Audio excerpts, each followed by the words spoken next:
Afortunadamente, eh, yo, digamos, trabajaba como microeconomista y no como macroeconomista. Como macroeconomista me hubiera, perdoname el término, me hubiera cagado de hambre, porque no, digo, claro, no pegaba una, o sea, tenía menos efectividad que el Pipita Higuaín en una final, pifiaba todo.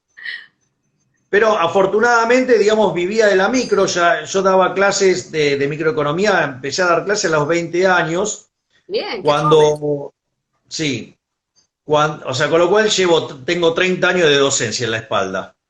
O sea, así que más o menos, o sea, algo he aprendido.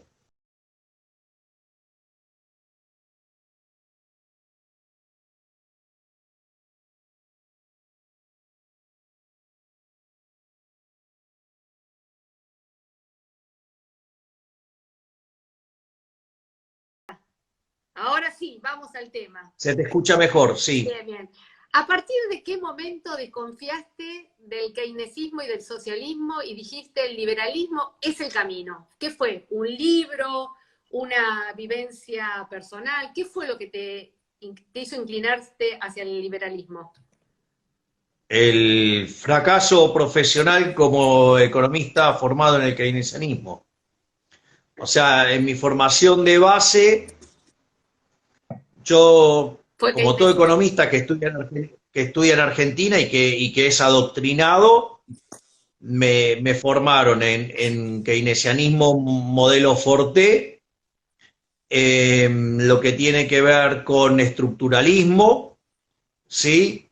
Si vos querés, digo, pensemos que yo, digamos, yo me gradué hace 28 años, ¿no? Eh, Claro. y, y Ahora ya no. después, sí, bueno, sigue siendo la misma porquería.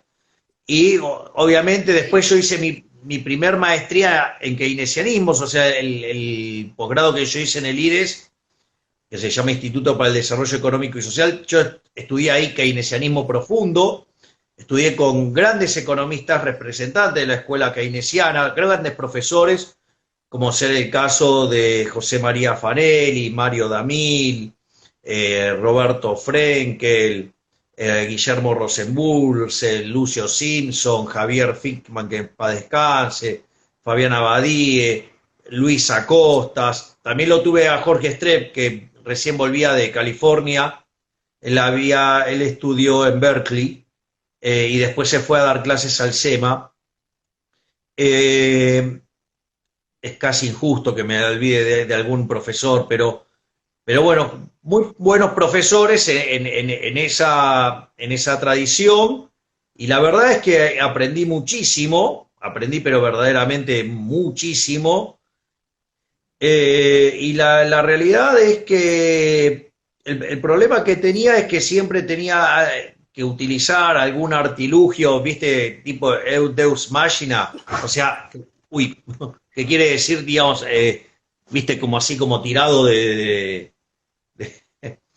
digo, así medio paracaidista vendría a ser. Sí. Y sí, que tenía que ver con cuando los griegos hacían las obras de teatro y entonces aparecían cosas tiradas desde arriba.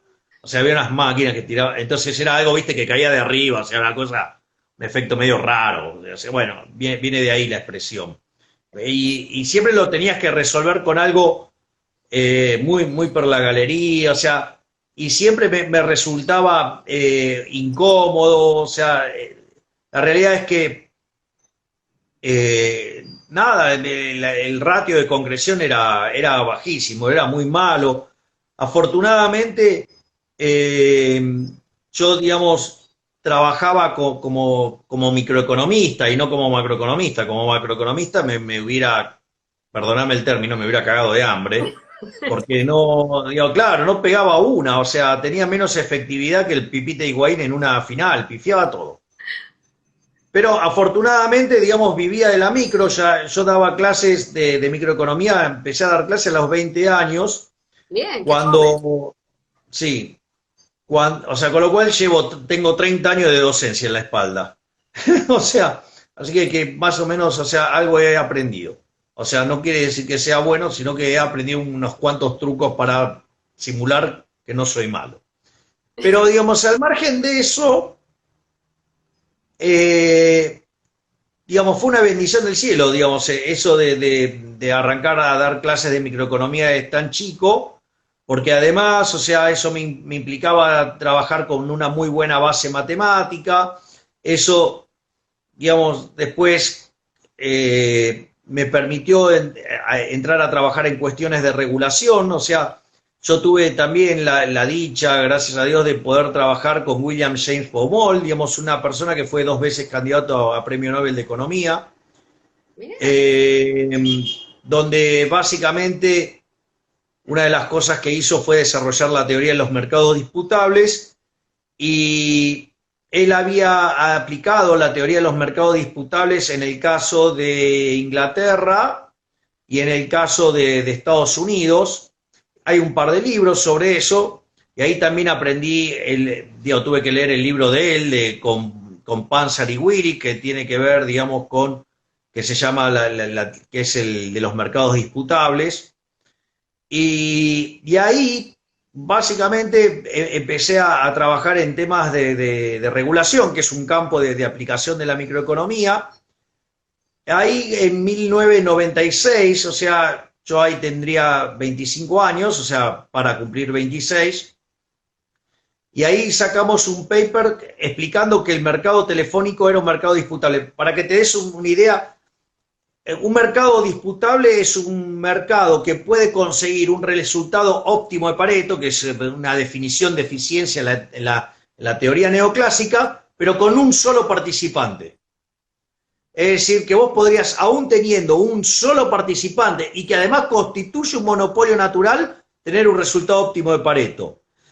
Y según, digamos, la configuración de la demanda y la curva de costos medios, o sea, si no podés llegar a ese nivel de optimalidad, podrías, digo, porque la curva de costos medios es decreciente, bueno, en ese caso te daría que ahí lo que, digamos, termina operando es la restricción financiera, o sea, que la empresa no pierda plata. Entonces, si ahí lo que llegás es lo que se llama la solución de Ramsey, o sea, o la solución también llamada solución de segundo mejor.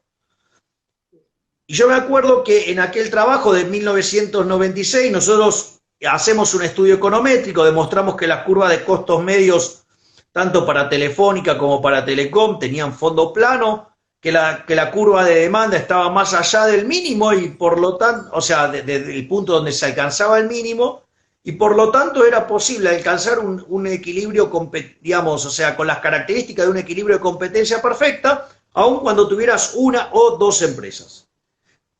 Bueno, digamos, y ahí pasaron cosas muy interesantes. En general, cuando vos presentás algo así, lo primero que te dicen es que sos un imbécil, que sos un estúpido, que, Dios, o sea, te tratan de las peores cosas que se te pueda ocurrir. Me acuerdo que un pelotudo llamado Alberto Müller, que daba clases en la UBA, hizo una crítica. Claro, lo que pasa es que el tipo pensaba con el viejo marco analítico, entonces estaba criticando, digamos, algo que claramente no entendía, porque no conocía el marco analítico, y entonces eso lo llevaba a hacer una crítica estúpida. La segunda etapa es cuando todos se dan cuenta que el resultado es correcto, después de un tiempo, y vos decís, no, bueno, yo escribí esto, y dice, se lo afanaste a alguien, te dicen. Y hoy, digamos, o sea, pensá que pasaron 24 años de ese artículo. Si vos decís que el mercado de teléfonos es disputable, te dice, pero boludo, eso lo sabe todo el mundo. O sea, es todo un proceso que, bueno, nada, digamos, o sea, pero ahí en el plano microeconómico sí tuve grandes logros. Ese fue un gran logro. Después, o sea, otro, digamos, en lo que tiene que ver con el campo, después yo, digamos, por ejemplo, cuando trabajaba haciendo evaluación de empresa en HSBC, mira, no sabía. siempre lo hacía, claro, siempre lo hacía con mucho fundamento microeconómico. Y ahí llegué a estar rankeado ya directamente a nivel internacional como uno de los mejores analistas del mundo, por ejemplo, cubriendo las empresas de acero. O sea, es como que era bastante bueno. Después, o sea, nada, digamos, por la coyuntura del 2001-2002, o sea, y bueno, yo ahí vuelvo a estudiar y ahí y hago la maestría del Ditela, que también algo maravilloso que recuerdo con tanta alegría, ¿no? Donde tuve profesores maravillosos. Recuerdo a un profesor maravilloso que tuve, digamos, Alfredo Canavese, que en paz descanse, un tipo verdaderamente fenomenal, porque aparte yo había tenido la posibilidad de conocerlo cuando hice el trabajo con Bomol, o sea, que además, o sea, estaba Víctor Becker, otro gran microeconomista argentino, Sí, sí. y bueno, también tuve la suerte, digamos, por otras cosas, conocer al otro gran microeconomista argentino que es Omar Chisari. O sea, la verdad que la vida fue muy generosa conmigo. Y ahí, digamos, también tuve profesores maravillosos como Pablo Sanguinetti. Tuve un tipo genial, genial, genial en distribución del ingreso, que era una materia optativa, que era Leonardo Gasparini, que es uno de los tipos que más saben del mundo en el tema. Tuve la suerte, por ejemplo, de usar una materia de equilibrio general que tanto me ayudó en mi formación profesional con Erwin Klein, un especialista en términos de equilibrio general. Tuve la dicha de cursar con Guillermo Calvo, de cursar con Pablo Guidotti. Bueno, Pablo Guidotti yo considero que fue el mejor profesor que tuve en toda mi vida, un tipo brillante. Y además por una cuestión profesional, después lo pude tratar en un almuerzo y yo le agradecí las clases que yo había tenido con él, que él había sido mi mejor profesor de toda la vida, y le expliqué por qué. Y un tipo, digamos, o sea, él estudió en Chicago, o sea, él, digamos, hizo el posgrado en el SEMA, va recomendado por la gente del SEMA Chicago, estudia en Chicago. Sí, digamos, él tenía un prestigio internacional enorme y cuando llega la crisis del tequila, Roque Fernández, estando en el Banco Central, lo llama y Pablo Guidotti, en lugar de quedarse en Estados Unidos haciendo una carrera brillante, decide volverse a la Argentina, una cosa... Pero bueno, es la lealtad hacia los docentes, ¿no? Digamos, o sea, vos en el SEMA tenés gente, digamos, no sé... A ver, yo soy amigo de Carlos Rodríguez, ¿me entendés? Por ejemplo, y es un tipo maravilloso. O sea, no solo es brillante, digo, o sea, no es que solamente es un genio, además es un gran tipo. Y después, digamos, a ver, vos sabés que cuando yo le dije a Guidotti eso, entonces yo le expliqué, porque, digamos, para mí él había sido el mejor profesor que yo había tenido, y le di los fundamentos. Me dice, pero eso no es mérito mío. Oh, fue genial eso. Entonces le digo, ¿cómo que no? Digamos, no, dice que él esa forma de dar clases la había aprendido de un economista que se llama Jacob Frenkel. También un tipo brillante, digamos, o sea, pero digo, yo lo conozco a Jacob Frenkel vía lectura, o sea, no de haber cursado con él. Y Pablo Guidotti lo había tenido de profesor. Bueno, la tesis a Pablo Guidotti, digamos, se la tutorió Michael Musa, ¿no? Digamos que bueno, que era, por ejemplo, compañero de Rudy Dorbush en Chicago también. O sea, todo tipo geniales. Y vos sabés que Guidotti daba clase maravillosa. Y nada, entonces yo le dije que eso me parecía deslumbrante. Y me dice, mirá, vos sabés que eso, bueno, yo lo aprendí de Jacob, me dice. Y dice que el gran talento que tenía Jacob Frenkel era agarrar los problemas muy difíciles y hacerlos fáciles. Y dice que por eso, digamos, muchos alumnos menospreciaban su trabajo, porque, claro, no lo consideraban, claro, una estupidez. Una estupidez, realmente. Claro, ¿entendés que es el mismo tipo de talento que tenía Bomol, ¿no? Que de agarrar un problema difícil lo convertía en algo fácil. Después tuve otros profesores brillantes, digo, qué sé yo, tuve a Julio Berlisky, tuve, digamos, a Ana Martirena Mantel, también lo tuve a Heyman. Heyman, no, digamos, como profesor de posgrado, digamos, no me gustó tanto como los otros me parecieron, digamos, mucho mejores. Y después, que también fue algo maravilloso que me pasó en el Ditela, es cursar con matemáticos. Eso es buenísimo. Yo tuve en economía matemática a un profesor, un matemático, que se llama Diego Rial, un genio total, vos viste, genial, y como todo matemático explica las cosas para niños, o sea, y todo el mundo puede entender conceptos muy complejos como si fuera un juego de niños, y después tuve en análisis real otro matemático brillante, a Pablo Ajo, o sea, digo, y eso para mí fue muy interesante. Es más, tuve profesores visitantes que disfruté mucho, por ejemplo, tener la posibilidad de conocerlo a Flynn Kidland, que es premio Nobel de Economía, además de ser hincha de Boca, porque justo, digamos, cuando él vino la primera vez a la Argentina, vino el día del Boca y River, donde Palermo hizo el gol de la muleta. Bueno, es muy larga la historia y nos vamos a disipar con eso, pero... No, pero me encanta.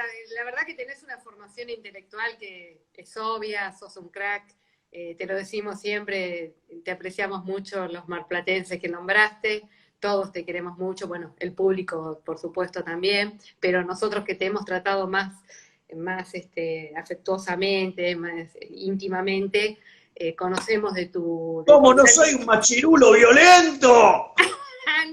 no, sos divina. Escúchame, Javier, pero al margen de lo intelectual, a mí hay algo que me conmueve más de vos. Ah, no, pero discúlpame un poco, porque no expliqué cómo me hice austríaco, Ah, porque ahí me convertí en un neoclásico recalcitrante, digamos, o sea, suspiraba por la teoría de los ciclos reales hasta que llegó la crisis del 2007, 2008, o sea, que llegó la crisis subprime, ahí me explotó la cabeza, dije, están cometiendo los mismos errores pelotudos de la década del 30, o sea, la crisis de la Gran Depresión que fue del 29 al 33, y eso, digamos, me llevó a volver a leer a Friedman, me llevó a volver a leer a Keynes, tenía un quilombo en la cabeza enorme y como todo me pareció una mierda, me dediqué al crecimiento económico.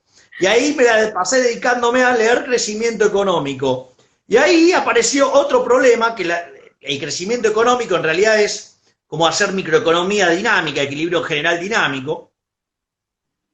Y fue muy loco porque lo que pasaba es que la evidencia empírica no daba. A ver, si yo te cuento lo que pasó en los últimos 200 años o 250, si vos querés, la población de la humanidad se multiplicó por 9 veces y la producción se multiplicó por 25 per cápita. Entonces decir, pará, ¿cómo puede ser? Digamos, eso implica rendimientos crecientes. Rendimientos crecientes significan estructuras de mercado concentradas. Y según la teoría microeconómica, eso es malo. Entonces dije, pará, acá hay algo que anda mal. O sea, esto anda mal. O sea, el punto era, ¿qué parte de la teoría económica anda bien? O sea, todo anda mal. Y así fue que un chico que trabajaba en mi equipo me dio para leer, porque yo digo, no puede ser, ¿cómo puede ser que si yo multipliqué el PBI per cápita por 25 veces en una población que se multiplicó por 9 y la pobreza extrema de ser del 95 cayó al 5, ¿cómo puede ser que la teoría económica diga que eso es malo? Hay algo que está mal.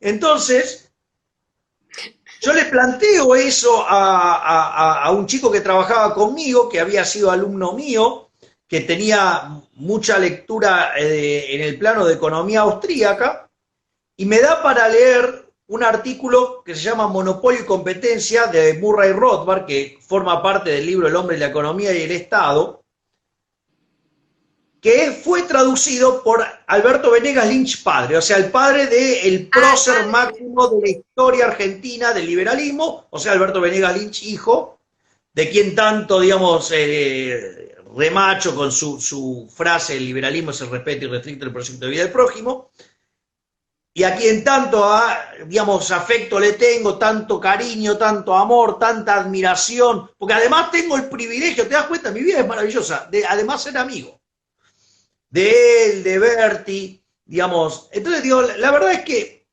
es muy interesante toda esa situación, porque ahí es cuando me volví austríaco y después después me hice famoso. Por supuesto. Escúchame, la verdad que tenés una historia riquísima y un nivel intelectual impresionante. Pero lo que yo te quería decir hoy más que eso, a mí lo que más me conmueve de vos, que te conozco desde ya hace un par de años, que no es que sos ahora, te conozco y reconozco tu profusa defensa a favor de la vida. Entonces, esto fue desde siempre. Entonces, mi pregunta es, ¿cómo armonizás eso con Esper, con José Luis Esper, que se ha manifestado en contra? ¿Cómo lo haces? No, a ver, en primer lugar te agradezco que menciones, a ver, a ver si me sale, no, a ver, ¿salió? Sí, sí. Porque aparte tengo los comentarios. Que de El siempre primer tema, fuiste pro vida, desde claro, siempre. yo siempre fui pro vida. Entonces, el punto es, está bueno esto porque salieron algunos imbéciles a decir que yo ahora decía esto por una cuestión electoral. Les aviso que en el electorado de Capital Federal, gran parte de la mierda de los políticos, algunos son verdes de verdad, pero hay otros que no tienen posición al respecto y adoptan ser verdes porque, digamos, por una cuestión, digamos, puramente de cálculo electoral, por decirlo de alguna manera. Sí, sí, sí. O sea, tema no menor. O sea, por lo tanto, digo, o sea, si yo estuviera haciendo cosas en función de capturar votos, estaría haciendo justamente lo contrario, por decirlo de alguna manera. Exacto. Primer punto. O sea, digo pero yo te lo agradezco que lo menciones, porque digo, o sea, la verdad que en este último tiempo, digamos, he escuchado tantas estupideces Yo, sobre mi persona que, digamos, o sea, nada, está bueno poder. perdóname, pero lo que quiero comentarles a los que están escuchando, que yo hace ya mucho tiempo, pero creo que años, que nosotros nos mandamos mensajes, mejor dicho, vos, cuando te enterás de algo, me mandás un mensaje y yo digo, wow, qué información, gracias Javier, y siempre estamos con la manito pro vida. Siempre fuiste pro vida. Por eso digo, ¿cómo armonizás eso con un José Luis Espert que se ha manifestado públicamente en contra? Es que en realidad, de vuelta, ahora con el tema de José Luis. Sí. José Luis no es que se ha manifestado, digamos, en favor del aborto, no ha hecho eso. Es decir, y esto es parte de lo que pasa, o sea, uno hace una declaración y después se encuentra que ponen otra cosa literalmente. Entonces, yo, digamos, o sea, yo no soy exegeta del profe, pero Dios, yo te diría, mira, el otro día estábamos en un programa de televisión, dice, no hay distancia social. O sea, y le digo, bueno, lo que pasa es que con Esper somos prácticamente convivientes, estamos todos digamos, o sea, con José Luis Esper, con Luis Rosales, con Jimena Aristizábal, estamos todo el día juntos, ¿me entendés?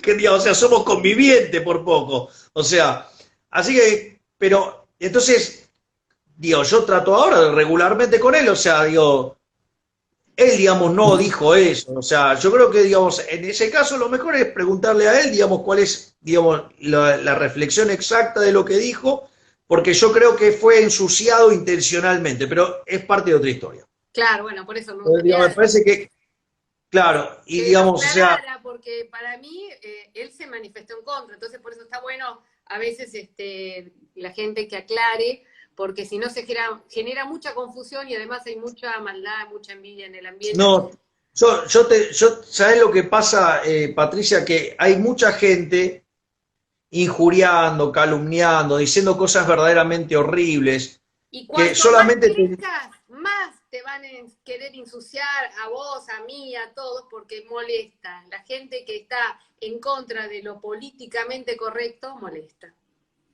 No, no, por eso, digamos, o sea, pero por eso te lo digo. Además, digamos que estamos midiendo 17% de intención de votos a nivel nacional en las encuestas, tiene muy nervioso a mucha gente. O sea, tanto de todos chorros como Juntos por el Cargo. Pero digo, pero por eso, o sea, yo digo, creo que lo que hay que hacer, digamos, hay que agarrar y hay que hablarlo con expertos. O sea, que José Luis haga su propio punto y que lo explique, digamos, o sea, porque él te va a poder decir qué fue lo que dijo, cómo se Distorsionó. distorsionó eso, porque, ¿entendés? O sea, es más, ¿entendés? Porque hay gente, digamos, o sea, que evidentemente que está, digamos, injuriando, calumniando, ¿viste? Entonces, todo el tiempo. A ver, digo, yo digo, tengo casos de gente, digamos, que me conoce muy bien, diciendo cosas verdaderamente horribles y que son mentira. Pero bueno, es lo que hay. Está bien, digo, pero hay gente que, digamos, o sea, a ver, hay gente que me acusó de nazi.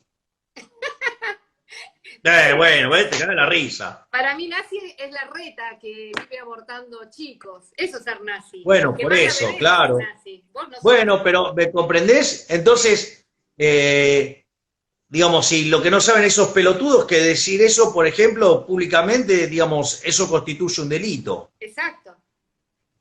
Exacto. Entonces, digamos, ¿ahora qué hago? Voy y los denuncio.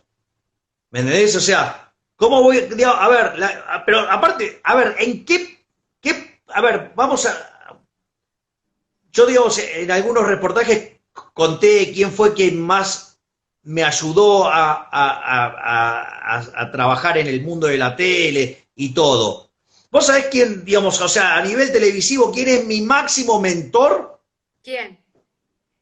Mauro Viale. Ah, mira, Mauro Viale.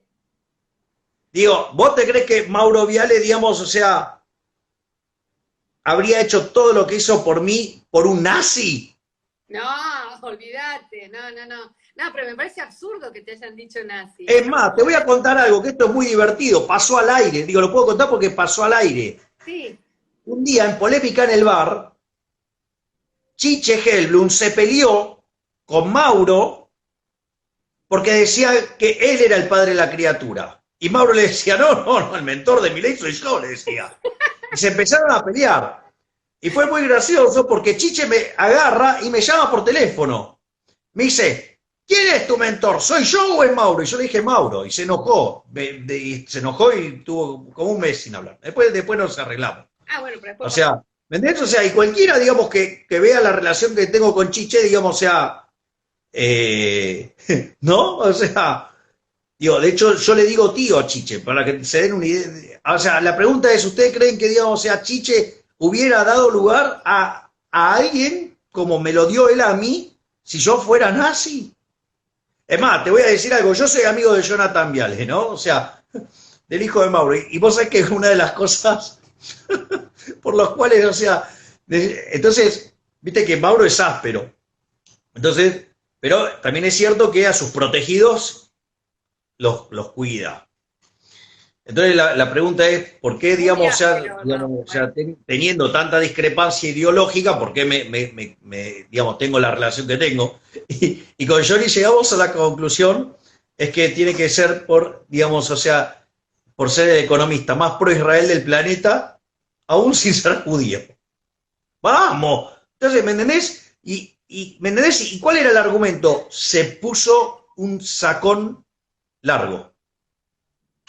Entonces pusieron esa foto mía grabando Pandenomics, ¿me entendés?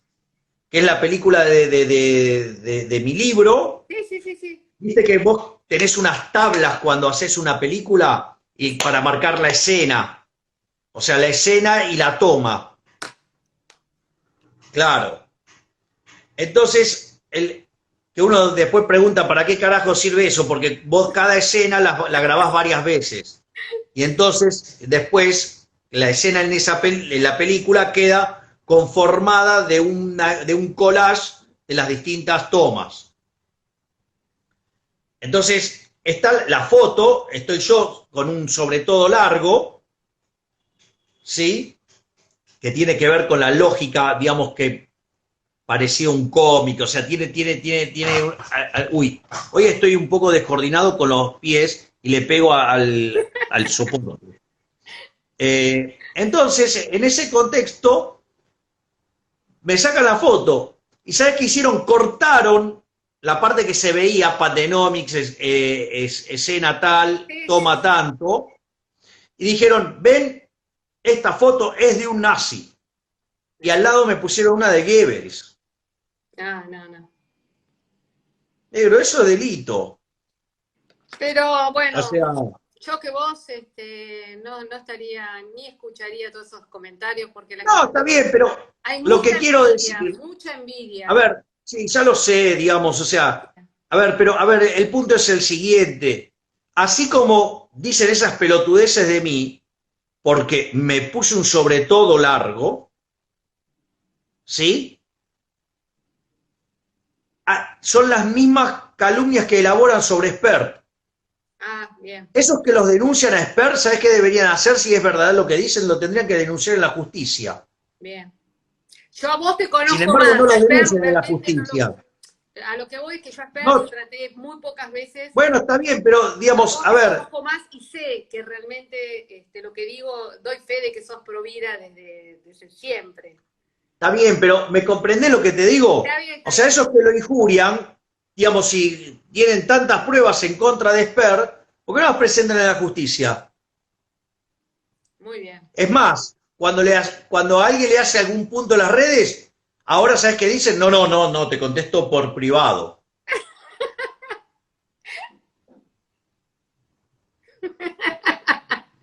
¿Sabes por qué hacen eso? Porque no lo pueden probar. Por eso mismo, ¿no?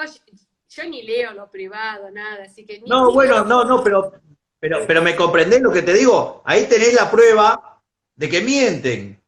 O sea, pero bueno, ¿qué quiere que le haga? O sea, entonces, o sea, bueno, esto es la política. Eso te iba a decir, entrar en política cambia todo. Es como que entras en un ambiente muy sucio, pero no quiere decir que todos sean malas personas. Lo que pasa es que te van a querer ensuciar porque no les No, conviene. bueno, pero por eso, bueno, pero ahí yo te estoy contando de gente que, digamos, me quiso ensuciar, pero de una manera tan estúpida, digamos, que lo puede chequear cualquiera. Obvio.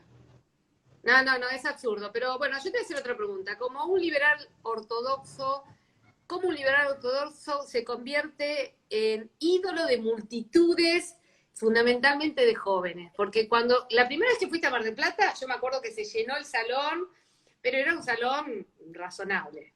Ya después fue terrible cuando estuviste este verano en enero. Y ahora te veo por las redes que, bueno, millones de chicos te quieren ver. ¿Cómo hiciste para llegar a convertirte en ídolo de multitudes fundamentalmente de chicos jóvenes, con tu mensaje? ¿Cómo hiciste? Lo llamo error tipo 2.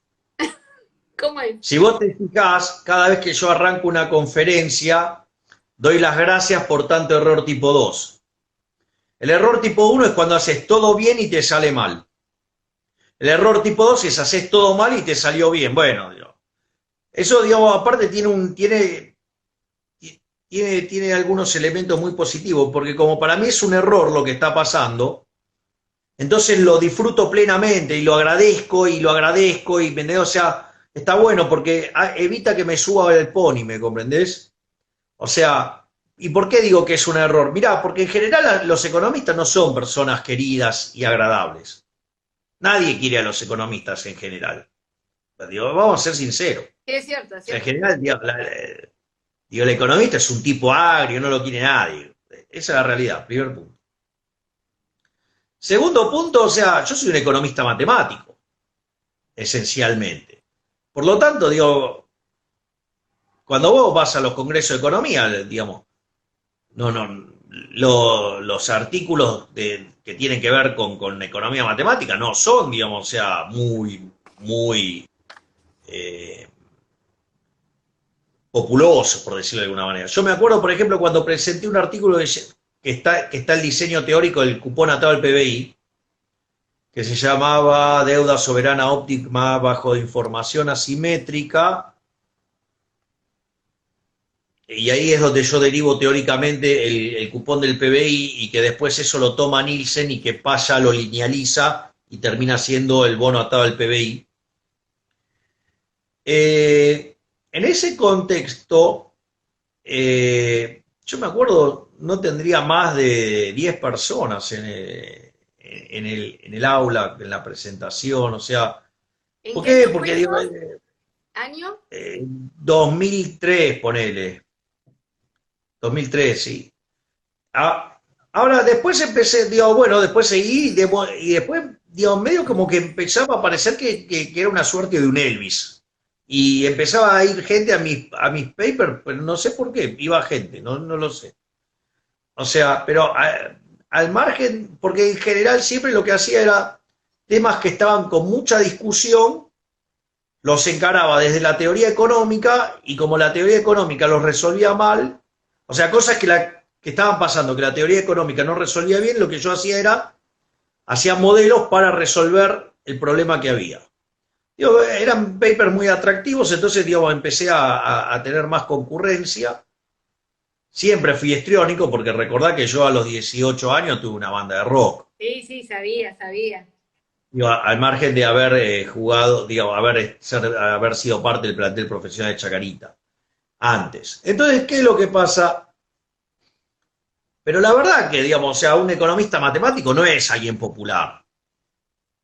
Ya un abrazo grande a Manuel Adorni que acaba de pasar. Abrazo grande, Manuel querido. Están pasando Otro mucha gran gente que quiero. economista, Abrazo grande a Paulina. gran A ver, economista. Dios. Sí. Ahora sí vemos pasar otro amigo. Hace un rato había pasado Romina, de Economía para No Economistas también, digamos. Le Bien, mando un bien, bien. saludo. Que sí, ahora no está, pero digo, quizás en la repetición lo ve. Eh, y otra cosa más, entonces vos tenés que economista matemático, además especialista en crecimiento de un país enfermo de keynesianismo. Y soy liberal en un país de zurdo. O sea, hice todo mal, la gente debería odiarme por definición. Claro, Todo lo bueno, digo, contrario, error, todo lo contrario. claro, claro, error tipo 2 se llama. Muy bien, muy bien.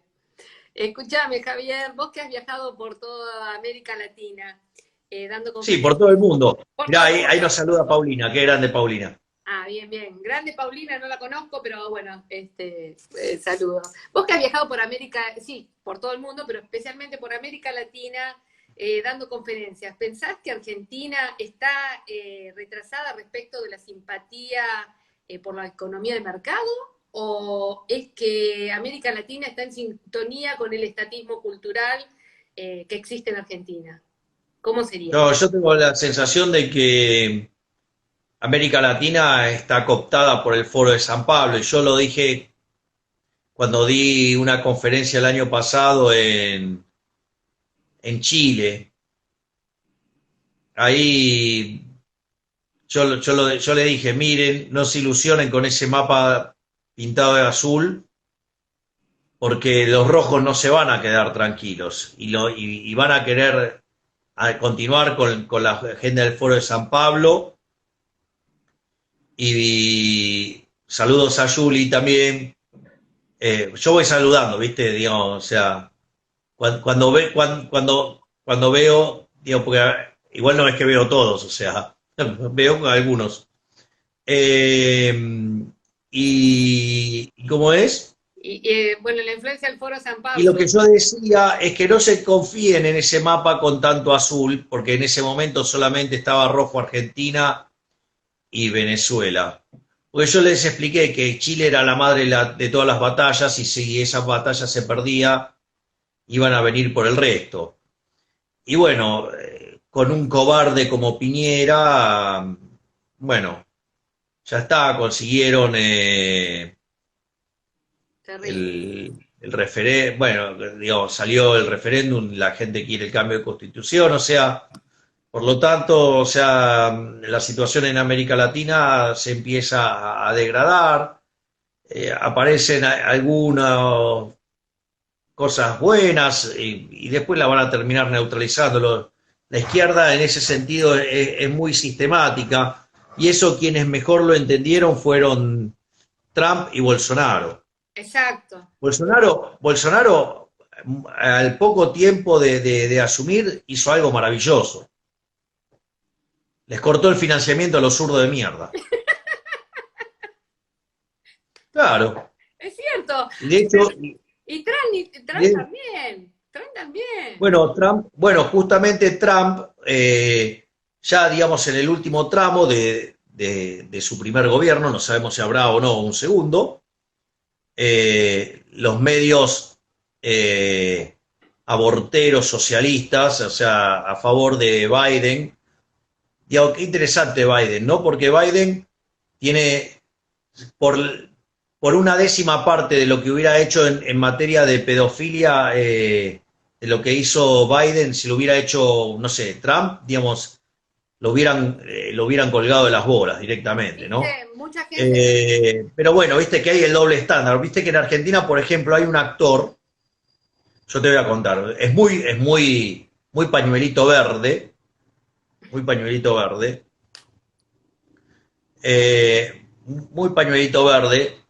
que además, o sea, reclama porque le den Viagra a los jubilados. Dice, no, pobres viejos, tienen ganas de garchar, hay que darles Viagra gratis. Después uno se entera que tienen algo más de 70 años, o sea que en el fondo estaba pidiendo Viagra para él. Es gratis. Pero al margen de eso, ¿no? Lo interesante de ese tipo es que las feminazis no dicen nada sobre ese tipo.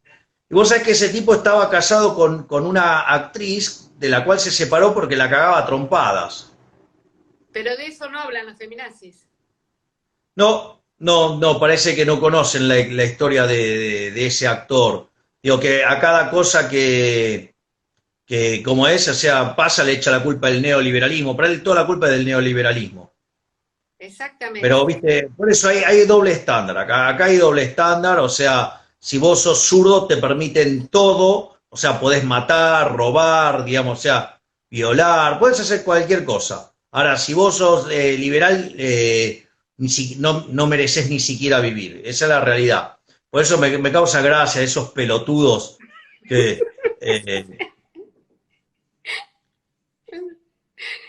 Pero digo, viste, bueno, los liberales, te digo, mantienen las formas con los zurdos. déjalos O ahí. sea, el zurdo es una mierda humana que básicamente no... O sea, si vos le cedés un centímetro, va a usar ese centímetro para ir en contra tuyo desde una mejor posición. Eso es lo que nunca entiende. Bueno, por eso, digamos, o sea, los zurdos en eso son muy sistemáticos. Por eso, digamos, aplicaron la estrategia de Gramsci y lo pudrieron todo. Entonces, vos fijate eso, el mejor ejemplo es Chile, un caso exitosísimo en lo económico. Los tipos lograron voltear el modelo y vos crees que terminaron con lo de la Constitución. No, ya están avanzando en otras cosas más. Olvídate. O sea, con un asesino no se negocia. Esa es la Exactamente. parte que no entienden estos tarambanas estúpidos. Ni Yo, que hablar, digamos, aquellos retrasados imbéciles que prefieren atacar liberales antes de atacar a un zurdo. Esos ya directamente tienen algún problema de minusvalía mental. es cierto, es cierto. Es lo que estamos viviendo. Y aparte están todos... A mí lo que me da risa es que todos estos pañuelitos verdes de actores, periodistas, toda esta gente, están financiados son zurdos, pero son zurdos que manejan iPhone y que reciben un montón de plata para promover, por ejemplo, el aborto, que convengamos que el aborto no es un tema de salud, el aborto es un asesinato. Es un asesinato. A ver, Dios, vos conocés mi posición, no sé, Dios, si querés la explico. Sí, la conozco, pero si querés repetirla, mientras tengamos tiempo, repetirla, porque yo te conozco, Javier. Yo doy fe de cómo sos vos, pero quiero que la repitas porque está muy buena. Te escuché. Bueno, yo lo que digo es que mi definición, o sea, que yo soy liberal y estoy en contra del aborto desde una posición liberal. O sea, el liberalismo es el respeto irrestricto del proyecto de vida del prójimo. Exacto. Por lo tanto, digamos, o sea, vos, ¿sí? Individuo, no podés ir contra la vida de otro individuo. O sea, y entonces te va a venir el retrasado mental que dice, no, el cigoto no es un ser humano. Mirá, pelotudo, te explico algo. A ver, claro, hay que explicarle. Vos tenés, o sea, cuando se da digamos, de hecho la Academia Nacional de Medicina señala que justamente la vida arranca en la concepción, ¿no? Y los estudios genéticos muestran exactamente lo mismo. Y cuando vos se da la situación de la concepción, está el ADN del padre, el ADN de la madre, y constituye un nuevo individuo totalmente único, con otro ADN. Un ADN. ¿Te das cuenta que es otro individuo? Ese es el primer punto. O sea, la vida arranca desde la concepción. ¿Sí? Entonces, el liberalismo es el respeto irrestricto del proyecto de vida del prójimo. Y además, nosotros desde John Locke tomamos 3 derechos: el derecho a la vida, a la libertad y a la propiedad. Si vos amputás la libertad, ¿sí? Entonces, ¿sí? Bueno, entonces lo que podríamos, no hay, si vas contra la vida, digamos, no hay ni libertad, ni propiedad, nada, no hay nada. Exacto. Ese es el primer punto. El segundo punto es un tema de índole biológico, que es el que acabo de expresar.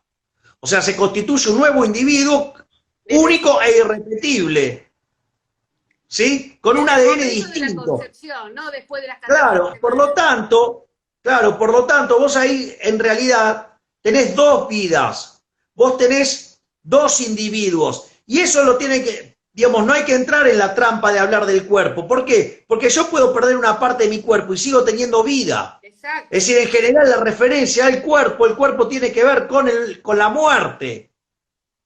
La referencia al cuerpo es una referencia al muerto.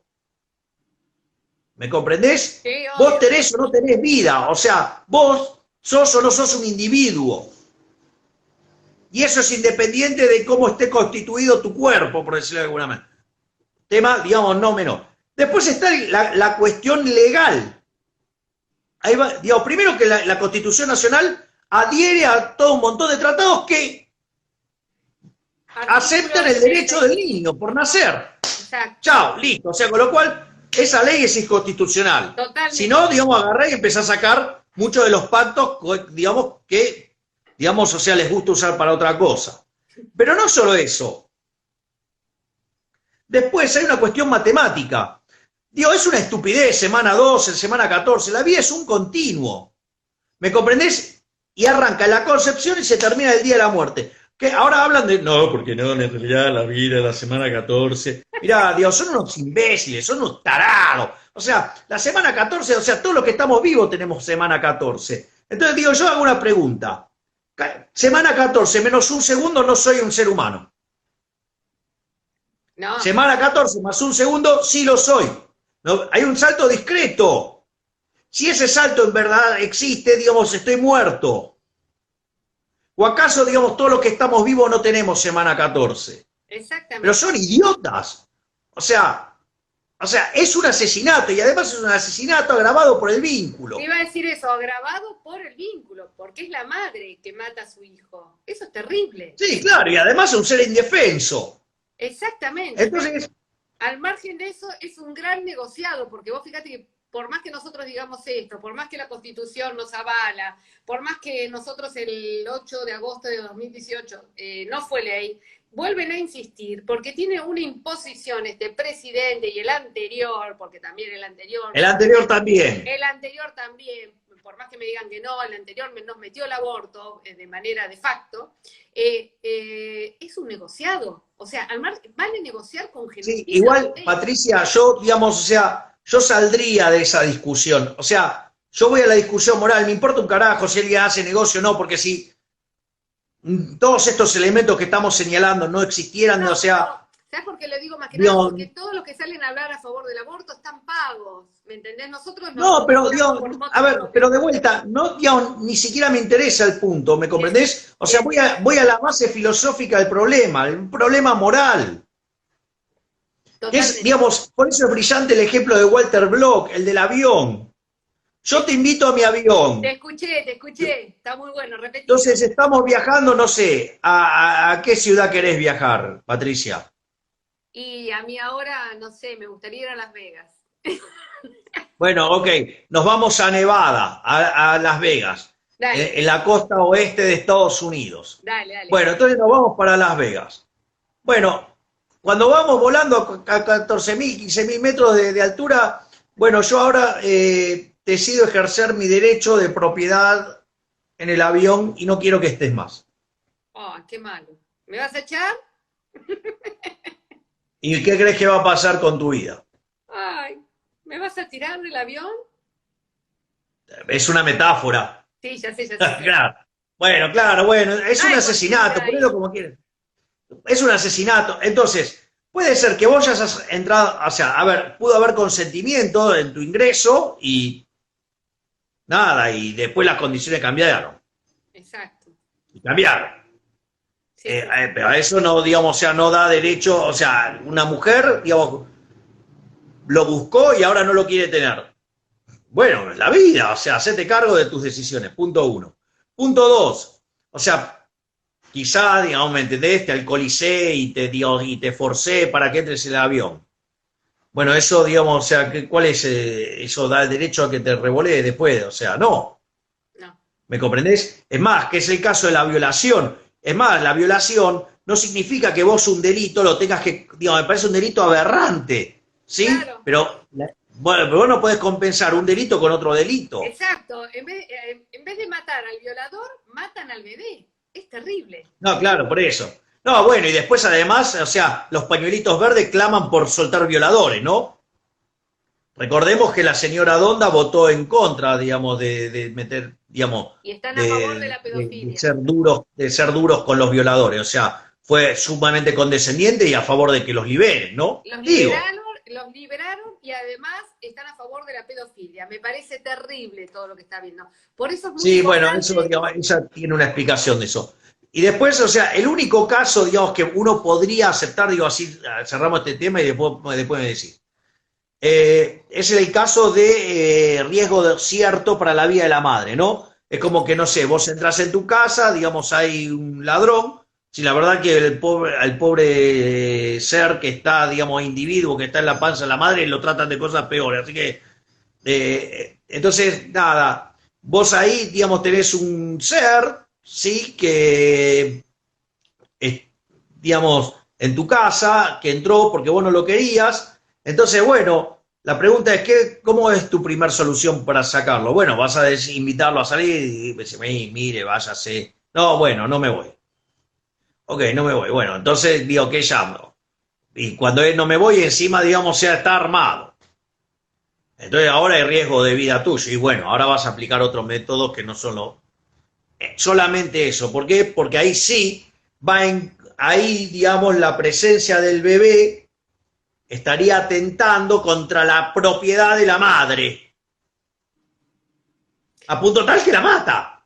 En ese caso, digamos, está claro que la madre tiene que respetar su propiedad. Ahora, esa pelotudez de que dicen que en realidad quieren decidir por su vida, ¿de dónde sacaron esa locura? Es decir, no, porque no van a... entonces cuando hay algo que no te gusta en tu vida, vos lo vas a resolver asesinando a una persona. Ah, terrible. Claro, porque digamos, en la misma condición, si en tu trabajo hay uno que es mejor que vos y está progresando mejor que vos, entonces como te está cagando tu objetivo, entonces lo matás. No, es Yo terrible. sinceramente, yo Y verdaderamente... además los casos esos que estás hablando están contemplados en el código. ¿Qué tienen que venir a reformar el código o tendrían que reformar la Constitución? Así que es totalmente ilegal. Lo que sí, como ya estamos cerrando, supongo que vas a participar en la marcha del sábado que viene, el 28, se va a hacer una marcha a nivel nacional, donde van a salir todos católicos, evangélicos, ateos, todos defensores de la vida, a nivel nacional. Así que bueno, yo voy a volver a Cava para estar en la marcha. Y bueno, de hecho yo voy a ir a la marcha, definitivamente. Bueno, yo también, así que nos vamos a encontrar. Que bueno, va a ser un placer encontrarte y bueno, luchemos por las dos vidas. O sea, no dejemos que estos zurdos asesinos hijos de remil puta destruyan las bases morales de un sistema que generó tanta prosperidad y armonía. Exacto. Porque recordemos que además la mierda del socialismo fue un fracaso en lo económico, en lo social, en lo cultural, y asesinaron a 150 millones de seres humanos. Exactamente. Por eso tenemos que seguir y en lo posible estemos todos unidos en esta misma lucha. Bueno, viste, ahora quieren ir por otro genocidio, que es el de los, por lo menos, el de los individuos por nacer. Vamos a hacer lo imposible para que esto no suceda. Así que nos vamos a encontrar el sábado 28 y espero, o sea, encontrarte personalmente, nos vamos a dar un buen... Pero obviamente que nos vamos a encontrar, lo coordinamos. Obvio. E imagino que traerás a mi amigo, que si no viene lo cagamos a trompadas. Dale, y si no te venís a Mar del Plata. Escúchame, Javi, bueno, fue un placer. No, yo quiero hacer quilombo acá, porque, digamos, o sea, me parece que cada uno, digamos, o sea, tiene que dar la pelea en el lugar donde está parado, ¿no? Digo, voy a ir a Mar del Plata por otro motivo en algún otro momento, pero digo, en esta, digamos, o sea, quiero ir y putearlos en el lugar correcto, a los hijos de putas correctos. Yo también voy a estar. Así que nos vemos y gracias por este vivo, Javi. Te quiero mucho. No, por favor, ha sido un verdadero placer. Yo también te quiero mucho y, digamos, tengo muchísimos amigos allá. Claudia, Antes me olvidé de ejemplo, mencionar al amigo Guillermo Claudia, Casteló, pido perdón. Claudia, Pablo Claro. Parenti, Nicolás. No, y me olvidé de Casteló, ¿De quién? de Guillermo Castelo. Ah, Guillermo Castelo también. Bueno, tenemos muchos amigos en común. Bueno, Por eso, sí, por eso. te mando un fuerte abrazo. Gracias, abrazo grande, Patricia. Siempre es un placer enorme y saludos a todos mis amigos. Gracias. Nos vemos. Hola, soy Patricia Soprano, abogada, docente, y desde hace un tiempo he decidido consagrar mi vida a la defensa de la vida, la libertad y la propiedad. Estos valores están siendo agredidos por la agenda globalista que está financiada por grandes multinacionales. Por lo tanto, he decidido salir a la palestra a denunciar estas inequidades. Por tal motivo, te pido si podés colaborar en mi canal de YouTube a través de la plataforma Patreon, que figura aquí debajo en el video, para que colabores con lo que puedas, para que yo pueda manifestarme, pueda viralizar, pueda denunciar, desnudar y, ¿por qué no?, educar en los principios de la civilización occidental que están siendo agredidos, como dije anteriormente, por esta agenda globalista. Sé que cuento con vos. Te espero.